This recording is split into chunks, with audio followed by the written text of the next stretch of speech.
तालिबान ने अफगानिस्तान पर कब्जा कर लिया, कोई असर हुआ क्या वहां? सांसदों को भी रातों रात सब कुछ छोड़ करके निकलना पड़ा कि नहीं निकलना पड़ा? बोलो, तुम्हें क्या लग रहा है तुम्हारे देश में ये स्थिति नहीं बन रही? तुम्हारे बीच से अगर किसी एक बहन बेटी ने कोई बात टीवी डिबेट के ऊपर बोल दी और वो बोली है जो लिखा हुआ है, प्रमाण है, वो झूठ नहीं है, वो कोई अलग से निकाल करके नहीं बोली। अगर किसी 80 साल के खूसड़, ध्यान रखना, मुसलमान को शादी करनी होती है तो वो यही उदाहरण उठा करके लाते हैं, यही वाले। पर आज यही बात अगर किसी बहन बेटी ने बोल दी और उनकी तादाद, उनकी हिम्मत देखो इतनी बढ़ गई कि उन्होंने जगह जगह देश के अंदर आग लगा दी। जब तुम्हारे शिव जी के बारे में बोला तो किसी के कानों पर चू तक नहीं रेंगी। तुम्हारी माता पार्वती के बारे में बोला तब कानों पर चू तक नहीं रेंगी। उन्होंने सीता को व्यभिचारिणी बता दिया तो तुम्हारे कानों पर चू तक नहीं रेंगी। सरेआम वो मौलवी बैठ करके टीवी डिबेट में हिंदू देवी देवताओं का अपमान करते रहे, किसी के कानों पर चू तक नहीं रेंगी। कोई भेड़िया नहीं निकल के आया, पर एक बात नुपुर शर्मा ने कह दी और सारे कुत्तों के झुंड निकल करके सड़कों पर आ गए। जरा सोच करके देखो, तुम्हें क्या लगता है ये षड्यंत्र नहीं है?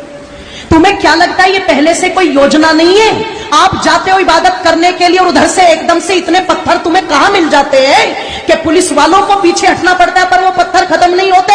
आपको क्या लगता है इसके पीछे कोई योजना नहीं है? और इसके पीछे कोई योजना नहीं है कि जो भाईचारे के गीत सुनाए जाते हैं वो सारे के सारे गीत हमारे लिए है, क्या वो उन पर गीत लागू नहीं होता?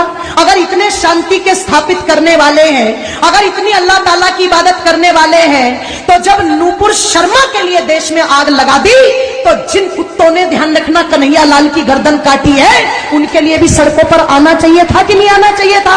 तब तो पता लगे कि ये भाईचारे का पाठ दोनों तरफ से चल रहा है। और तुम एक पक्ष को लेकर के आग लगा दो देश में और दूसरे पक्ष पर तुम दुदकारी नान करके बिल में घुस जाओ, इससे पता नहीं लगता। ध्यान रखना, इसलिए थोड़े से सचेत हो जाओ।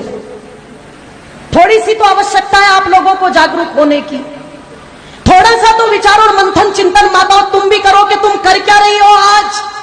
एक एक तुम्हारा बेटा, उसे तुमने इतना फुसफुसिया बना दिया, इतना फुसफुसिया बना दिया कि वो 15 मिनट धूप में नहीं खड़ा हो सकता, वो 2 किलोमीटर पैदल नहीं चल सकता। वो इतना फुसफुसिया सुख सुविधाएं देकर के बना दिया, सपना सजा करके बैठे, हम तो इतनी संपत्ति जोड़ के देके जाएंगे, हम तो इतना बैंक बैलेंस जोड़ के देके जाएंगे, हम तो इतने बड़े बड़े मकान दे करके जाएंगे।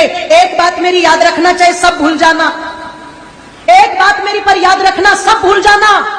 जिस दिन जिसकी तादाद ज्यादा होगी और जिसकी हुकूमत ज्यादा होगी, तुम्हारे कोठी बंगलों पर राज तुम्हारे बच्चे नहीं करेंगे, वो करेंगे। तुम्हारे उस पैसे को तुम्हारे बच्चे नहीं बरतेंगे, वो बरतेंगे। तुम्हारी संपत्ति पर मालिकाना अधिकार तुम्हारा नहीं होगा, उनका होगा। अगर यकीन ना हो तो कश्मीर का इतिहास ज्यादा पुराना नहीं है, अगर यकीन ना हो तो पाकिस्तान को अलग हुए ज्यादा समय नहीं हुआ है, जब रातों रात अपना सब कुछ छोड़कर के वहां से भगना पड़ा था। वो जमीन भी छोड़ी, वो कोठी बंगले भी छोड़े, वो धन संपत्ति भी छोड़ी। और इससे ज्यादा और दुर्गति क्या होगी कि छोटे छोटे दुधमुहे बच्चों को अपना पेशाब पिला पिला करके भारत तक उनको लाना पड़ा। तुम सोच करके देखो, ये स्थिति हो चुकी है। और अगर ये पहले हो चुका है, आगे नहीं होगा, ऐसा बिल्कुल भी मान करके मत चलना। क्योंकि जो कौम अपने भूले इतिहास से शिक्षा नहीं लेती, उस कौम के मिटने में कभी भी देर नहीं लगती।